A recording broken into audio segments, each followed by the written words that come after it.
as I mentioned, I am from Scotland a long time ago. I've been in the States now for 30 years. I can't believe it's been that long. Where did 3 decades go? But I grew up in Edinburgh, which is the capital of Scotland.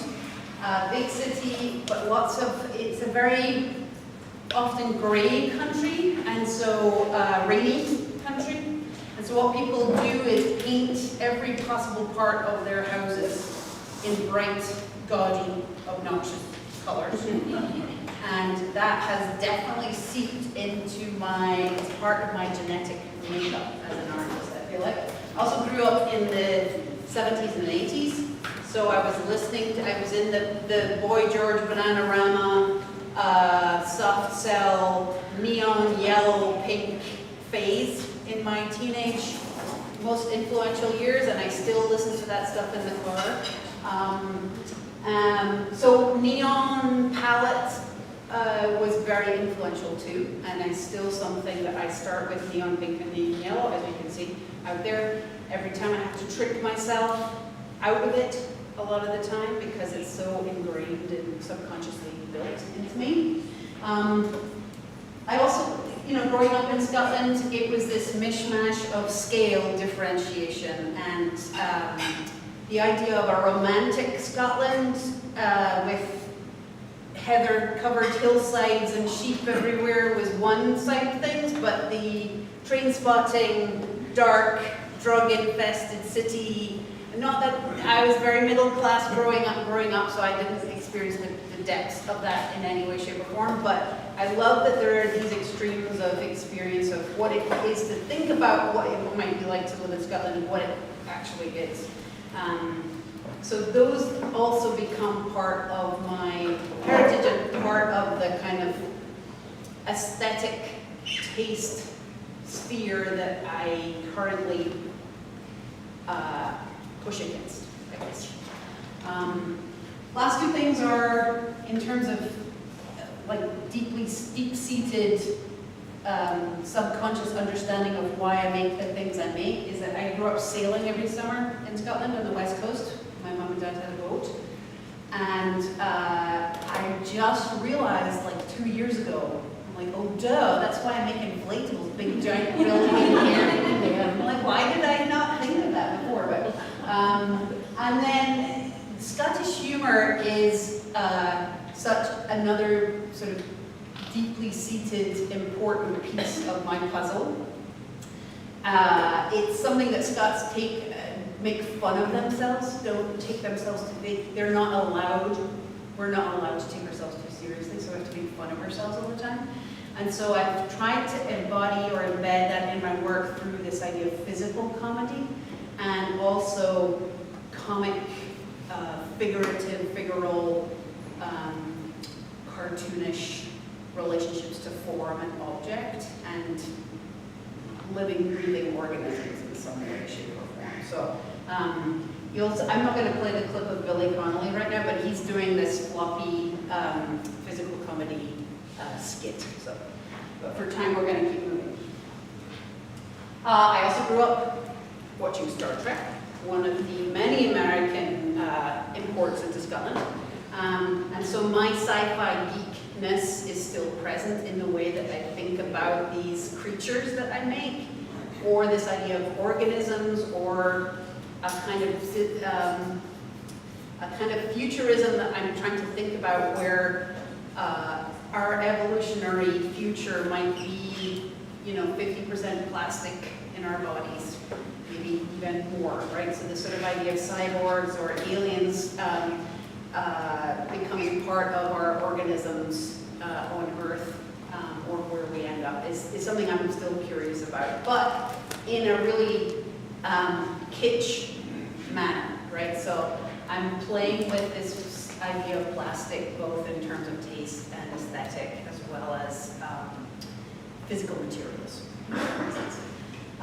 When I moved to Chicago in 1993, I was like a world of color,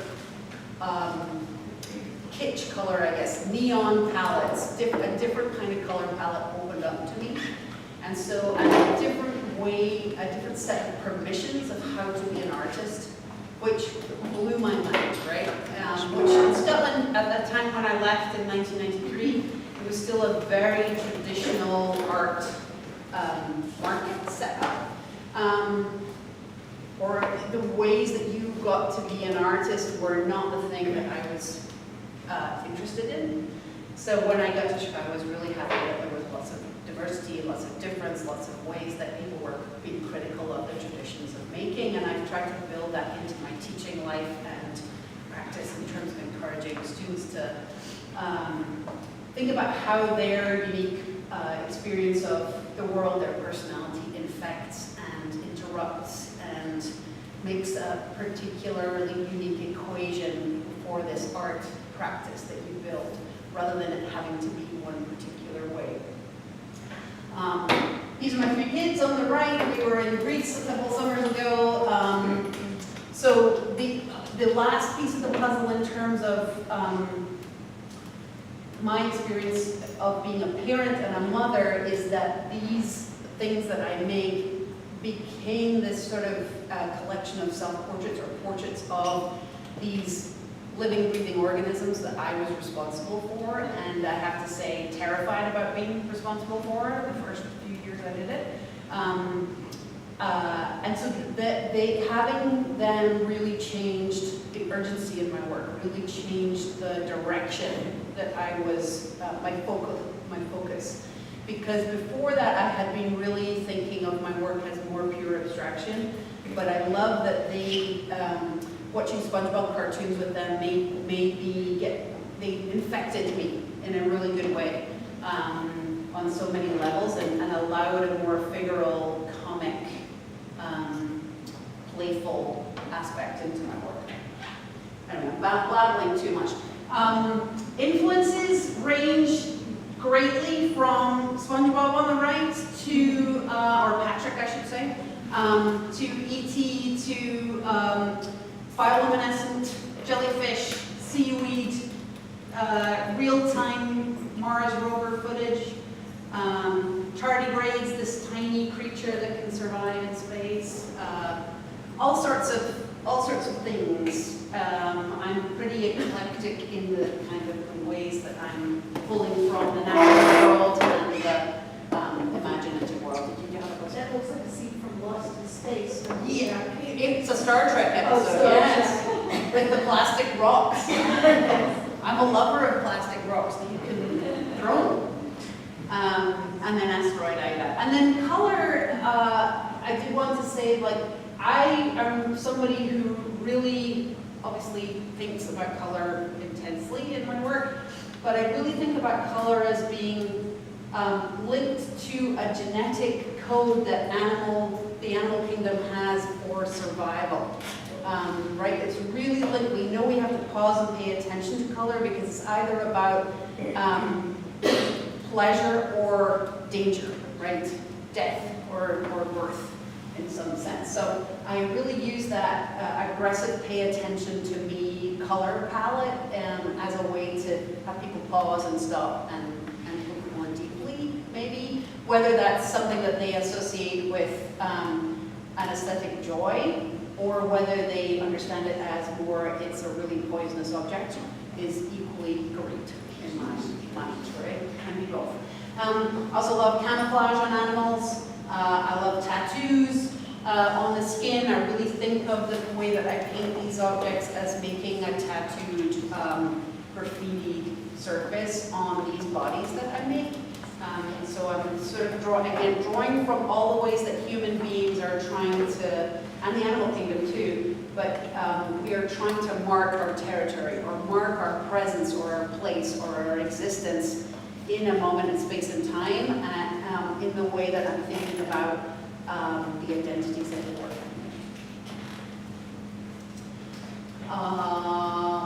Form.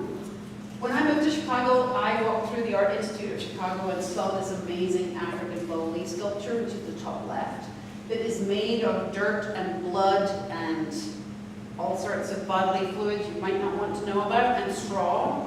And I loved that it was this holder, this anthropomorphic figural form that was a holder of power and energy, without it being explicitly one animal or another animal or a body in some sense.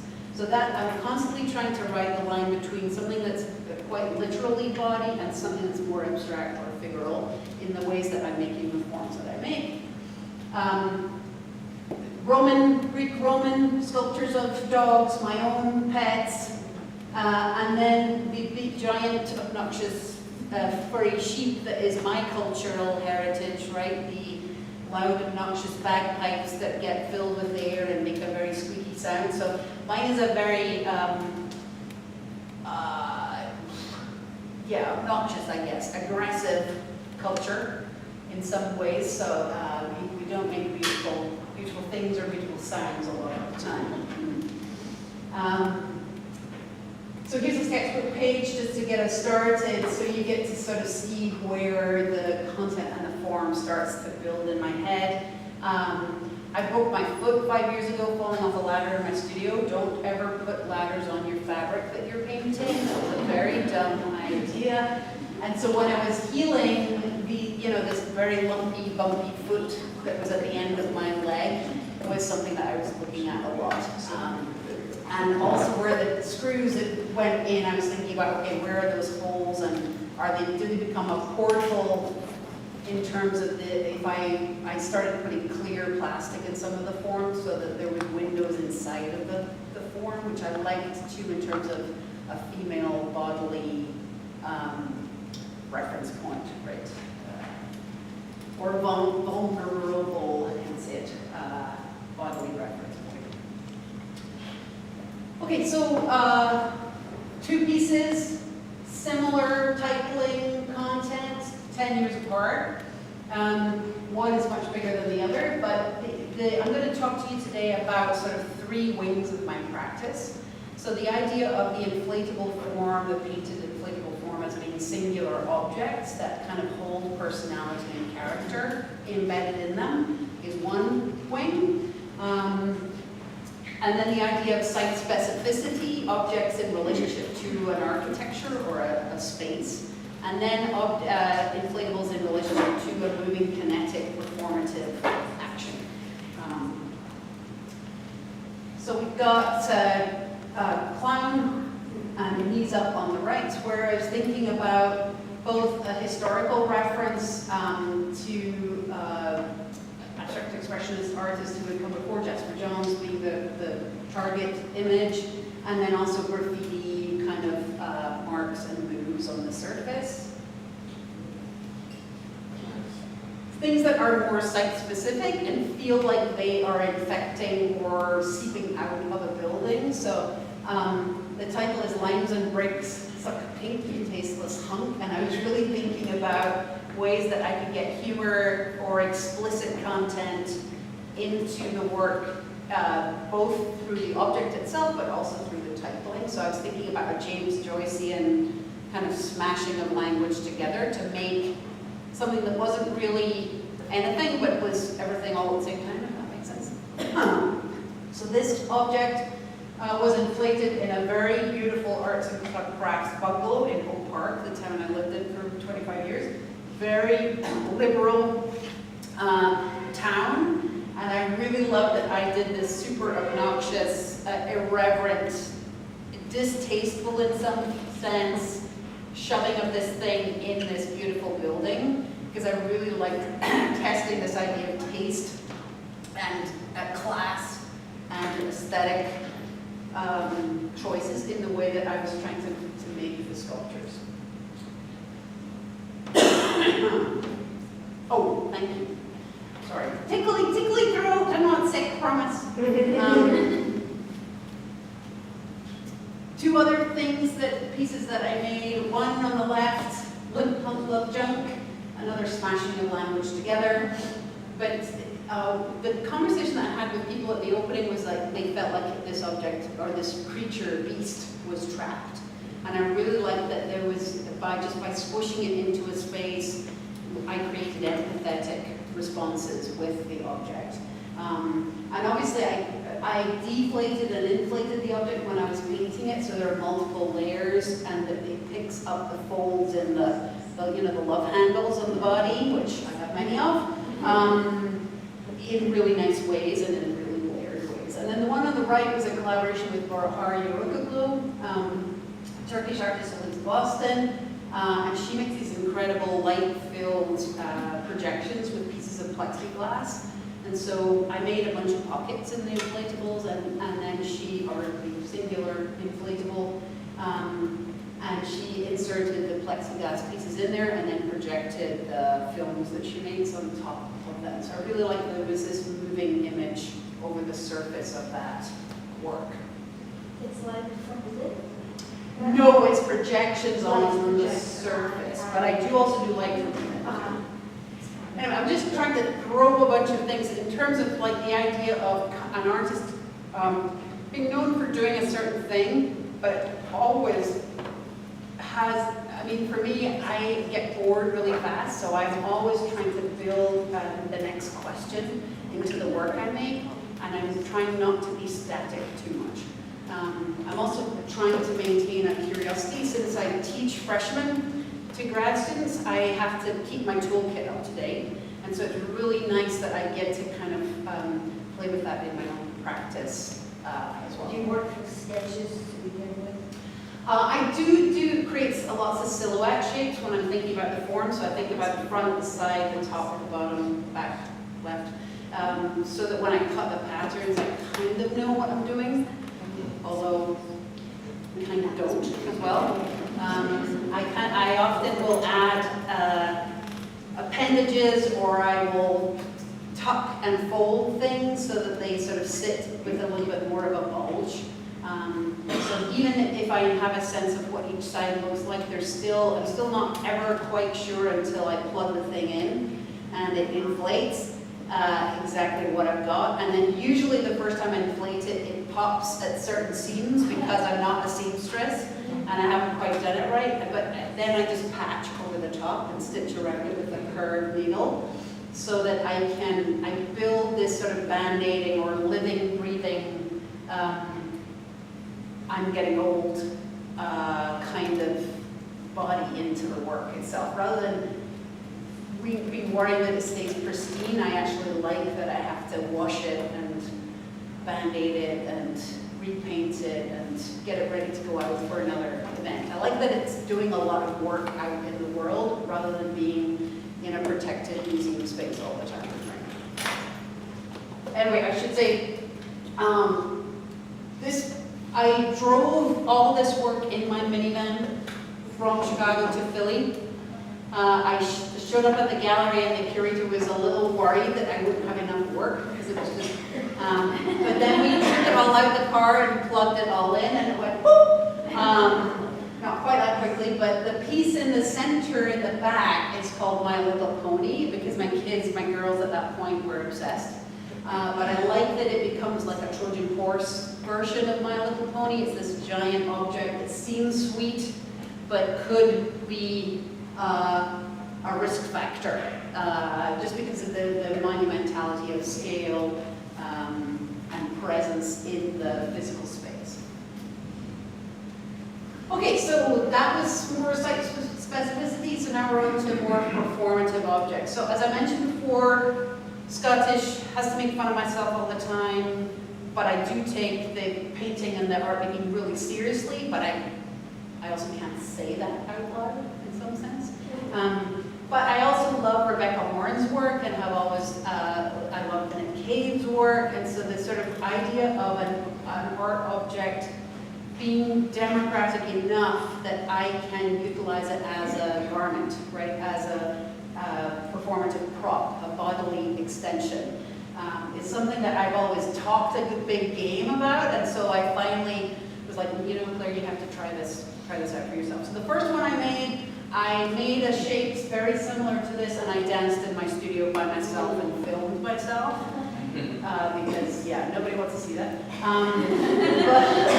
But it allowed me to open up a new kineticism and ways that humor was built into the object. So this is called Double Disco, and it was done at Defibrillator. I'm hoping it's not crazy loud. Here we go.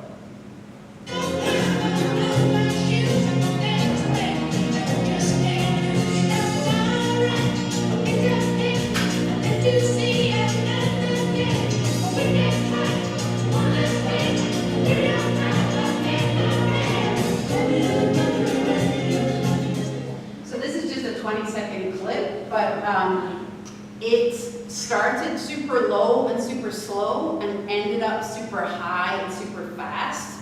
And I really liked that the performance it took a while for people to recognize that it was a Bee Gees song. And then the performers were really struggling at the end to keep up with the choreography because they could not see outside of the form, right? They were blind basically, and they had to call for one another to find one another to do the sumo belly rub. But I like that the double disco up thing was about two-ness, which historically, painting-wise, links to diptych, right? So I like that I was coding the work to a painting reference, but I also like that I was coding the work to this idea of finding love or a partnership or being in this thing together somehow. And yet the problem was that they could not see one another. They had to call one another to find one another. So there was a problem. I was trying to put problems in their way too. So it was an imperfect union in some ways.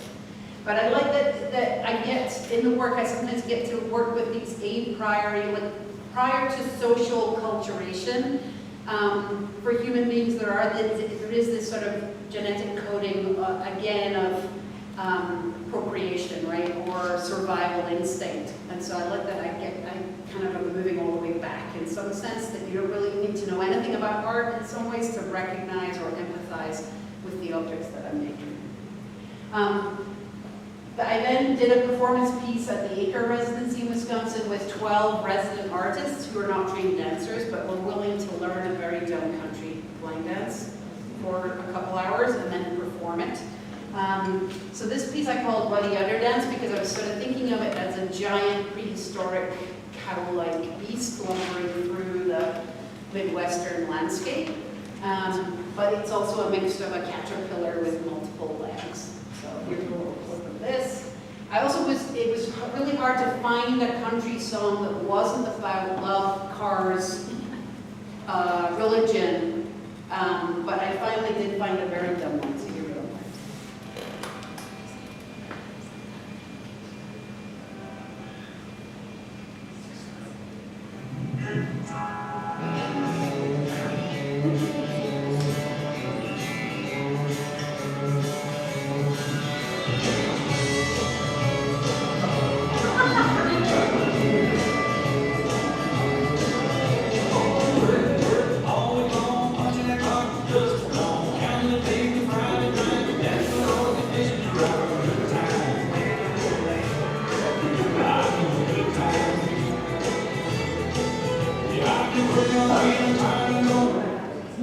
Whoa, sorry, cut off. Again, just a little clip.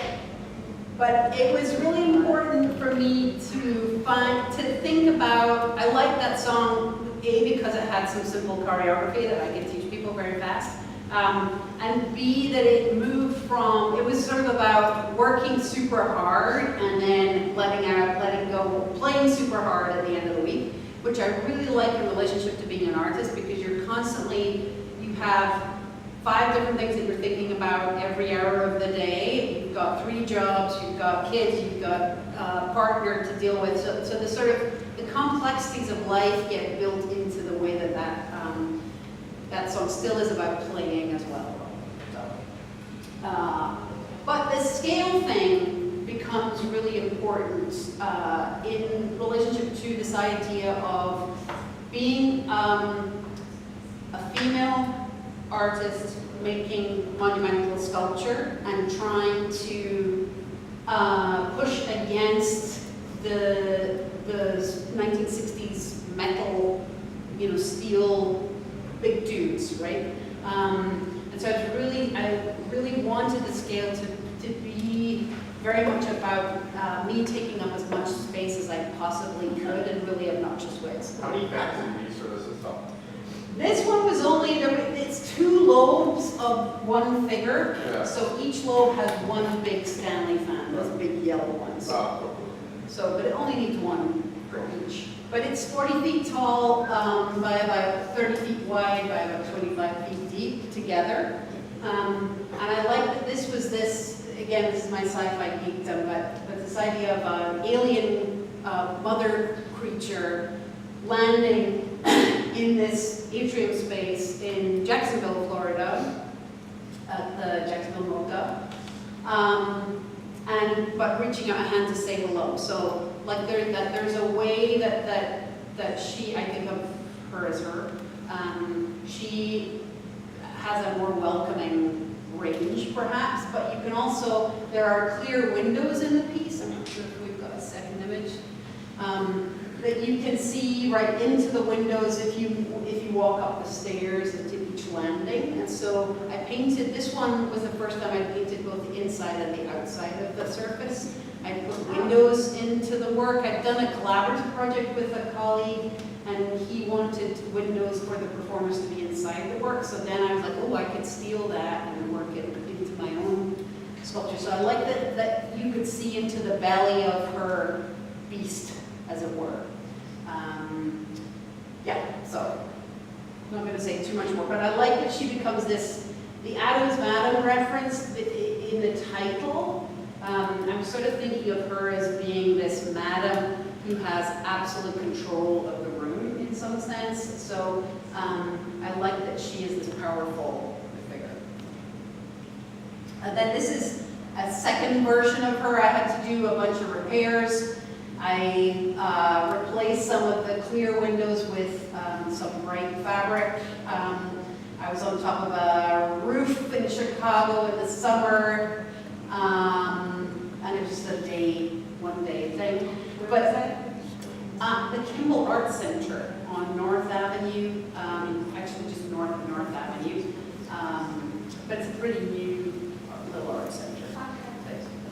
Anyway, the reason I show you this one is this idea that the work that I make often evolves over time, and I'm trying to think about each, rather than being super protective of the work and trying for it not to get broken or hurt or messed up out in the world. I like that each version of it has it's an evolutionary pathway, right?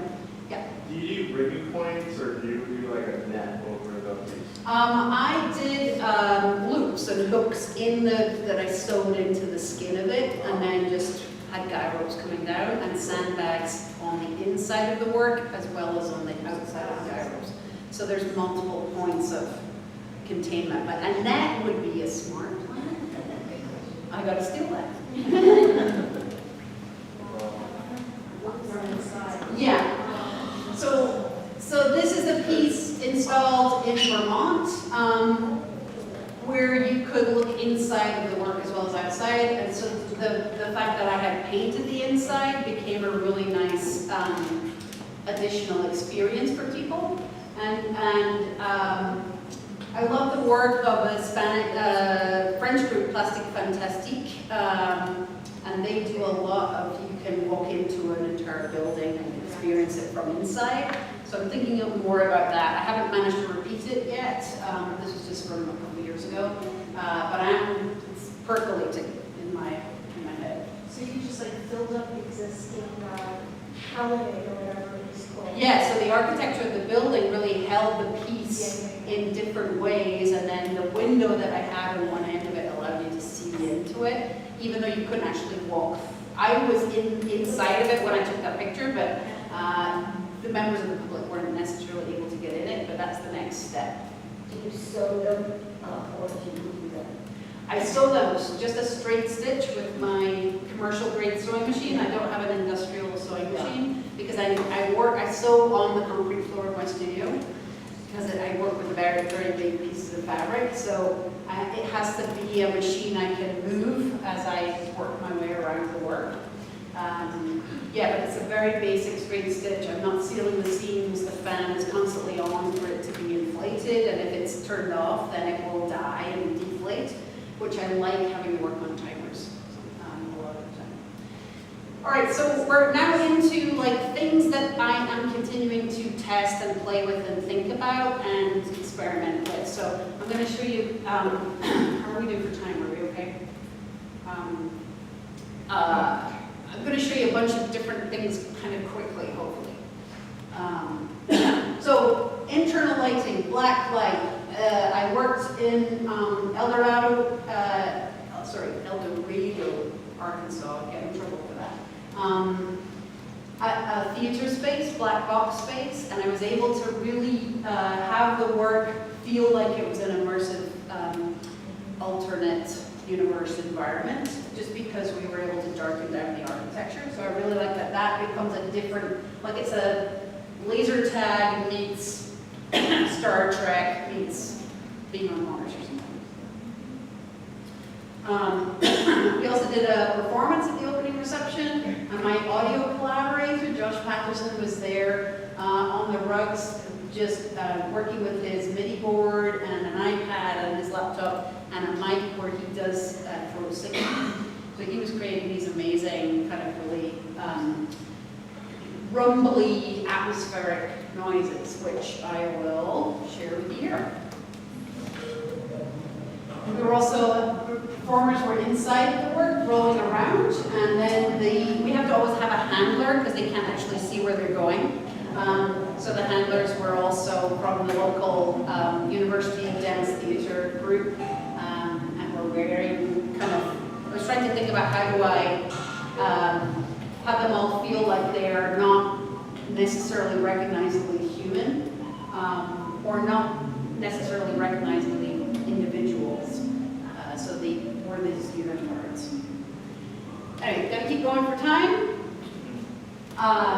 Next thing is texture, right? So I've also been playing with very non-archival but expandable great stuff foam, which I love. But it makes a really incredible surface that I can then draw a Sharpie marker on. I can spray paint over the top of. But it makes it harder to pack it small and move it in a suitcase. So the pieces that I make with that texture have to get shipped in much larger boxes, which I would like to try and maintain a nimbleness as an artist to be able to move across the globe with the work in suitcases, right? I took a show to Paris that way. So this is a great texture and I really like it, but it limits me in certain ways, right? Everything I do it's perfect for one thing, but it doesn't work exactly for the 360 degrees I want. So I'm always kind of navigating that. Also the idea of humor being embedded in this, this poor student. She was very, very good sport in terms of wearing this object. This is the first time I had made an object that I felt it was more a garment because the legs were out, the arms were out, the head was out. Well, you can't see here. And the idea of comically trying to ride a tricycle. More texture, giant scale. I show this because I was so impressed with the Louis Kahn Library at Phillips Exeter Academy that they actually let me put this crazy mother in their beautiful national architectural historical building. They let me do this crazy shit. And so it was up for 3 months and I was just so happy it worked out. But that was the theater department that came in and helped me with the rigging for that because my notion of what it would take was not enough. But they came in and did it in a second and I was like so grateful that they brought me out there. And so it also has lights on the inside, black lights on the inside, so the piece will has a daytime kind of light from above, but then a glow underneath it. Also, I titled it Face of Poe because I'm a Doctor Who fan as well. So that's one of the characters from Doctor Who, which is the oldest living organism in the universe, and it's just a giant head in a tube, basically.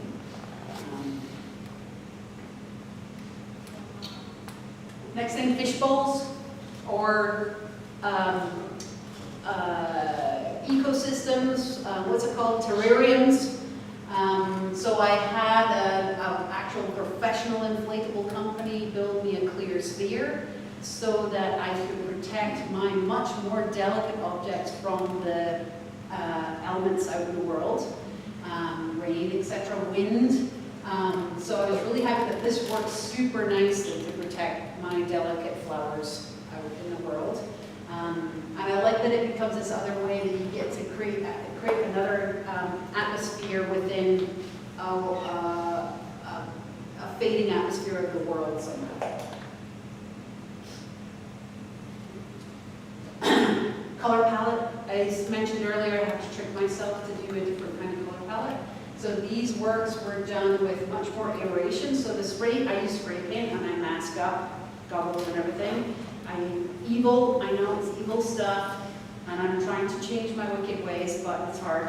And so I do the neon pink, neon yellow balloon first, and then I do this more distant aeration of white or pale blue or raw umber or orange to cool off the shapes.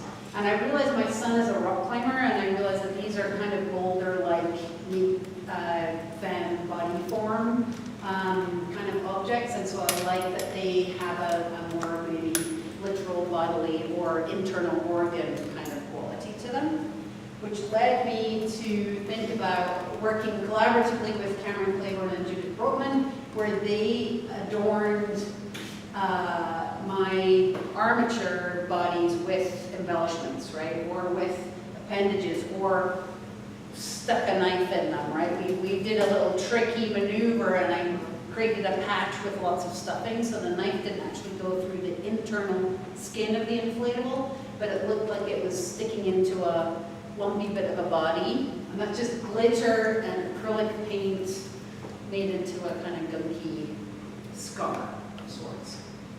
Anyway, I really like that these, again, it's this, other artists test me in ways. Collaborations are really awesome as artists because you get to push yourself out of your comfort zone and test and think about other ways to operate that slowly come back into your own studio practice.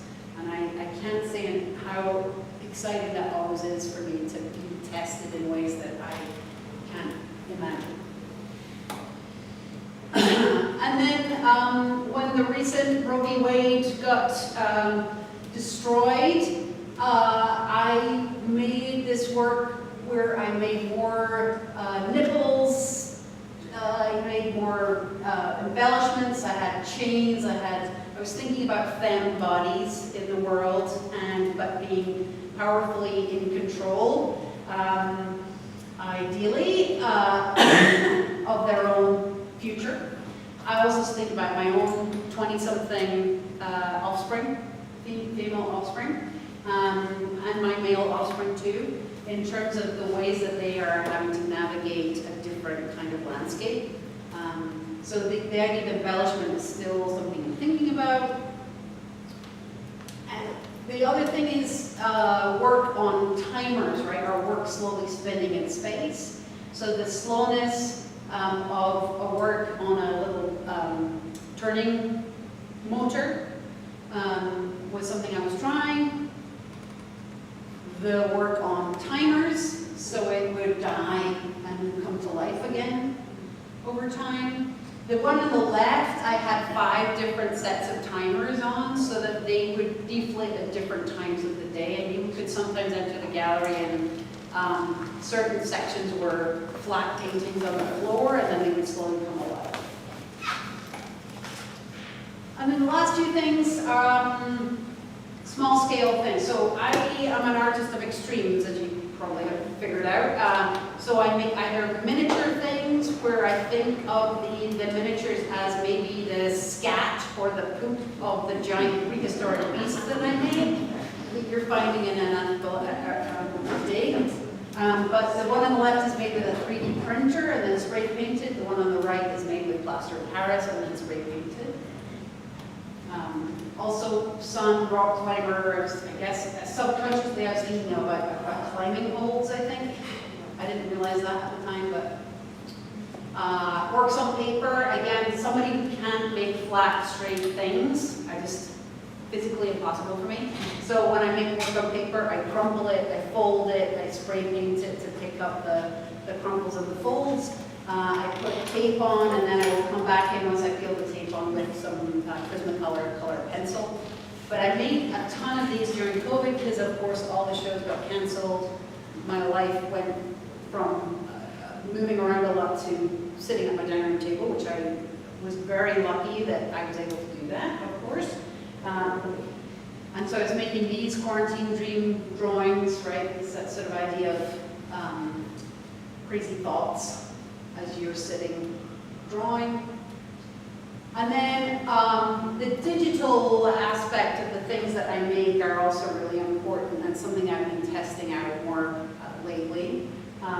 So I bought myself an Oculus Quest for my 50th birthday, because why not? And so I did a show, I've done a couple of shows where I have been thinking about portals more specifically. So you move through the physical into the virtual, and then maybe back out into the physical again. So that's something I was playing. And then this, this is just a video of, it's kind of a cheat video because it's layered in Premiere, but it would be sort of what you would see inside the Oculus, if that makes sense. So I would build this atmosphere and then people could experience it, but they could also add to it. So you see the student there adding drawing in the Oculus. I mentioned before that I am using evil shit. So I've been trying to mend my wicked ways by making bioplastics and using, trying to reuse recycled materials from my house. Trying to crumple or soak egg cartons to make weird little things. It's very frustrating because I can only make these things at a very small scale for obvious reasons. And so now I'm trying to think of, okay, do I blend my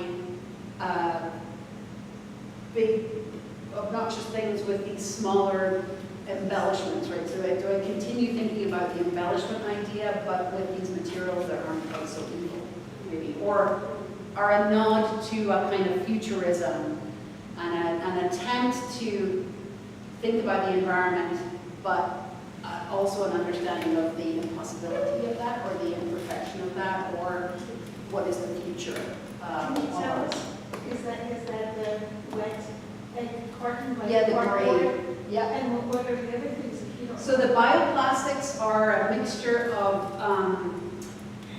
what is it, agar, water, something else in the recipe, glycerin, that's what it is, and then food coloring, So mica powder. plastic? So all the little colorful ones are the bioplastic, and they shrink. They go from sheets when I pour them out to little shrunken Tricky things like. trinidades, Yeah. literally trinidades, yes. And then I was in Scotland on residency in April and May, and I've been really thinking a lot about seaweed as both something that has a bit of cultural heritage for me, or landscape heritage for me, but also as a way to think about making bioplastics. But I gathered seaweed from Scotland. I kind of contained it in these mesh pockets. I also heated it up and made a bioplastic and then rubbed it into the surface of the object. So it was an imperfect test, but I really liked that I then got to install it out on Harris in the wind-blown, but a very sunny day. Rare. Anyway, I like that it sort of came alive in a certain way. And then if I pause bar, oh shit. Sorry, I'm gonna play one more thing. And then the sort of calm of the evening on the top of it plays. It was right next to a graveyard. On the Isle of Harris, the people that are in the graveyard have the best view. It's amazing. I'm telling my children they have to take my ashes and spread me on this beach. Yeah, I'm going to torture them. And then the last couple things, sorry, I know I'm going on, but it just so you get a sense of this weird and wonderful set of curiosities that an artist gets to work through over their life, over 3 decades of making work. I have a project up right now at Millennium Park in Chicago called, it's a long title, but Nomadic Floratic Phallosian Spawn, which is another Doctor Who reference. And so I'll just play them. These are from different seasons. I made slightly, so this is another augmented reality work. So this is the summer version in Lurie Gardens, where the mother form is in the center and the offspring are circling her. And so if you're out in Millennium Park and you have your phone with you, you only really can see this, experience this through your phones. How long will that be? Till November of this year. November, okay. Yeah. So we'll go through one more, a spring cycle, it's in the winter cycle right now. We'll go through a spring cycle, a summer cycle. So it's in Millennium Park? Yep. And so then you'll see the color palette changes slightly in fall.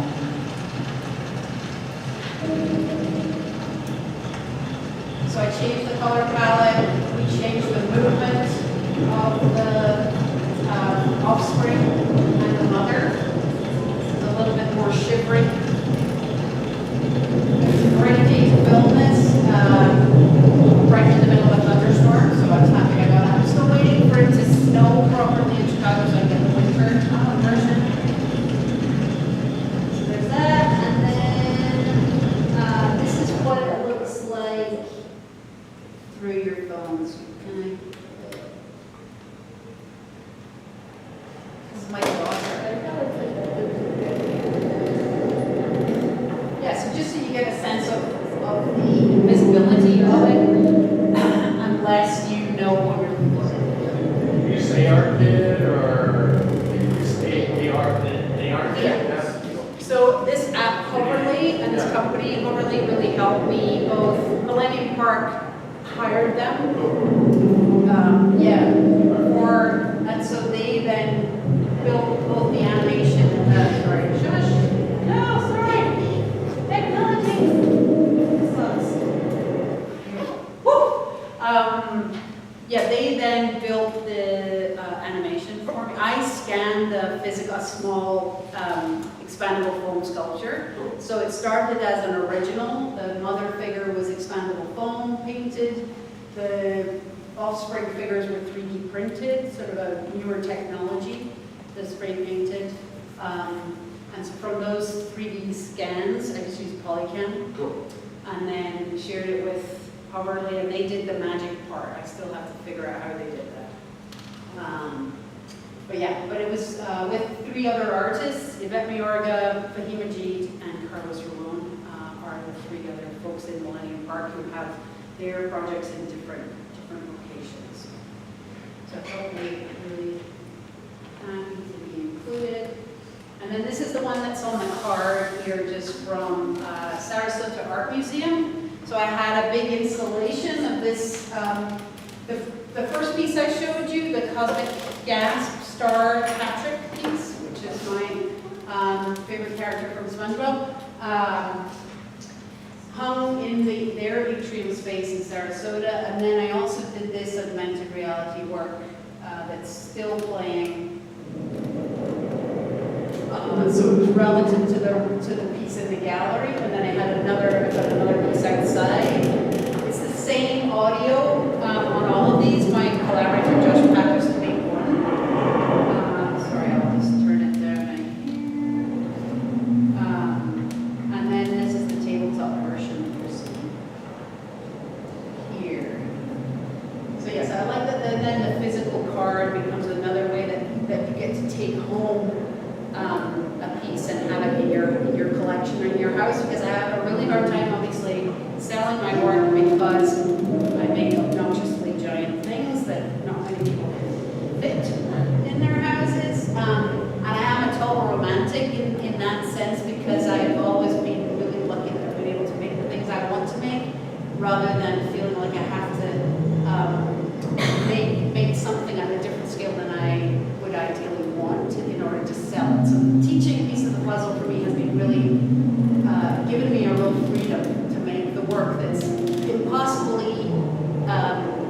impractical in some ways, but really allows my curiosities to lead me in weird ways. Oh, Max, yeah. Okay, that is all I have, I think. Sorry, that was very long. Do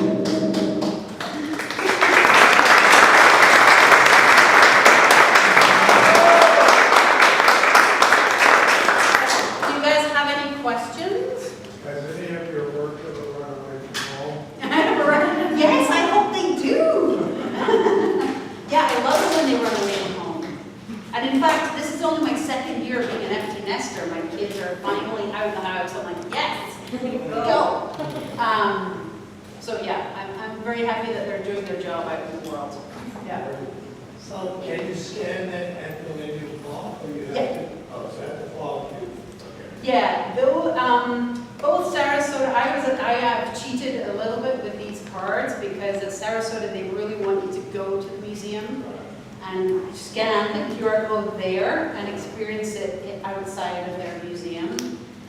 Same in Millennium Park. They want you right now until November of this year, they want you to go to Millennium Park and experience it in the park, which is it's gorgeous. It's an amazing park to go to in every season. So they are not, I signed a contract that I can't share it, the QR code with anybody else until the end of the show. But hopefully they'll let me after that. You ever thought about, you have an Instagram page? Yes, You ever yes. thought about doing like a filter on your page? What, to do, You can do a camera back so that anybody on your page can you click it can click it and see, oh, okay, so I can do that on the actual page? Yeah. Yeah, it's Snapchat filters and TikTok filters. Yeah, it's Spark. I think it's Spark. Spark, Yeah, okay. I'll also do it. That would be awesome. Yeah, that way anybody can see it. Okay, cool. I will do that in November, once I can, I'm allowed, I will do that for sure. So I'm fascinated by your talk. I studied 1960s inflatables against the space race. So Yes, amazing! references Oh, are amazing. making me so happy. And one thing I noticed, a lot of those were also low pressure inflatables with a fan constantly on. But in the images, you always see the fan.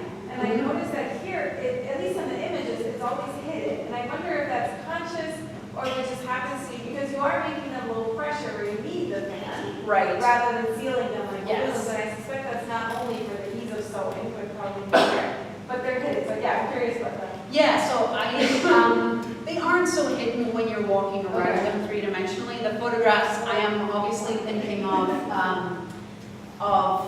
aestheticizing them in ways. They photograph really well. So when you see them in person, they are a lot, well, you'll see the one out there. Like you can see the fan in the back. The texture is kind of rough on the surface.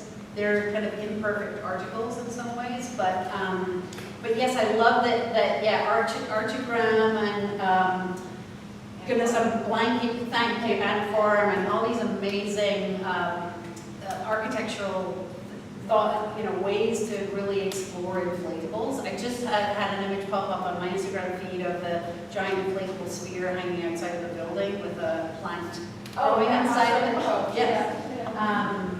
But yes, the idea that they have to be living, breathing organisms is kind of really important to me. So I didn't want to make balloons that were static. I wanted the pieces to consistently vibrate and also to be able to misbehave, right, in some ways if I wanted them to. Are you thinking at all about the current space race and how that might inform your future? Very much so, yes. I know, you have to be critical of it in some ways because we're not paying attention to this planet, but at the same time, so I'm trying to do a little bit of both. In again, very imperfect ways, because I'm trying to make these bioplastics, but it's annoying me because it's so slow and so small, and then I'm trying to I love watching the Mars rover trundling around, but I also understand that that's and I love the sort of speculative architecture that they're proposing on Mars, right? But yeah, so curious, but in human ways, if that makes sense. Yeah. In our moment, which is so politicized, Yes. everything feels so urgent. How do you, like, what kind of things do you tell yourself to give yourself permission to also be playful and to just sort of pursue the things that inspire wonder? And what kind of things do you also tell your students to Yeah. do the same? Because there's Oh, a yeah. sense of urgency to every single move that we Yes. make as artists. So Yes. what strategies do you use? Yeah, good question. So the piece out front, I call it expletives, and I was really liking that it's this yelling, like, it feels like your brain is exploding, right? And I had made it when Trump got in the first time around, and then I just repainted it just this past week, because I'm like, oh, you know. But this sort of sense in terms of how do I talk to my students about it, I think you get to be very vocal as an artist. You get to find your own pathway, your own equation as artists in the world, but you also get to be loud and aggressive and abrasive and work against the moment, but that can often be in ways that keep you mentally healthy, right? I think for the students right now, it's so terrifying, and they're actually just closing down, and they just don't know where to start. And so that sort of sense of finding a place that you can control your own environment, you can control your own personal output, becomes a way for them to like move through the work. Not that they're not paying attention to what's happening politically, and some of them are doing it very stridently, but a lot of them are thinking more subtly, more through meditative practices, more through self-care, and that's all important. But for me, I really try and talk to them about, okay, you don't have to be literal in the way that you use your political outrage in your work. For me, I'm trying to embody it in the forms and the color palette and the things that get embedded or drawn on. But it's never, I mean, it's yelling in some ways, but it's also yelling with hopefully, a humorous, I mean, I think humor is self-care, right? Humor is Right. survival instinct.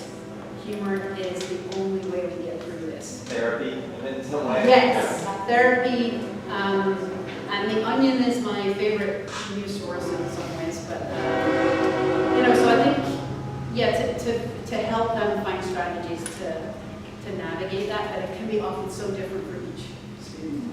Yeah, but that's a great question. But yeah, I was really, I hadn't thought about that piece in a while, and then I was like, oh God. Very good. Thank you so much for coming. You're very generous spending all this time. I'm sorry to have